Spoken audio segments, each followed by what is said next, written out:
கர்த்தர் வெண்கல கதவுகளை உடைத்து இருப்பு தாழ்பால்களை முறித்தார் என்று கர்த்தருடைய கிருபையின் நிமித்தமும் மனுபுத்தருக்கு கர்த்தர் செய்கிற அதிசயங்கள் நிமித்தமும் அவரை துதிப்பார்களாக. சங்கீதங்களின் புஸ்தகம் 107 சங்கீதம் 15-16 வசனங்கள்.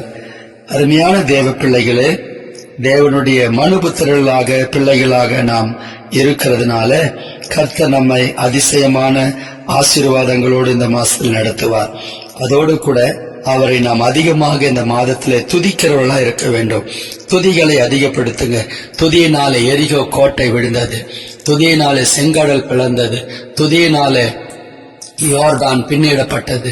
ஆகவே துதி செலுத்துங்கள். தேவ ஆசீர்வாதங்களை இந்த மாசத்திலே கர்த்தர் உங்களுக்கு அளவில்லாமல் செய்ய வல்லமை உள்ளவராயிருக்கிறார். கர்த்தர் தாமே இந்த வாக்குத்தத்தங்களின்படி உங்களை ஆசீர்வதித்து காப்பாராக. ஆகவே அவருடைய வசனங்களுக்கு நாம் கீழ்ப்பணிந்து நடப்போம். வசனங்களை நாம் உட்கொள்ளுவோம். அபிஷேகம் பெற்றதிலே நாம் நிலைத்திருப்போம். முன்குறிக்கப்பட்ட தேவ ஜனங்களாய் வாழ்வோம். கர்த்தர் நம்மை ஆசீர்வதிப்பாராக. God bless you. Amen.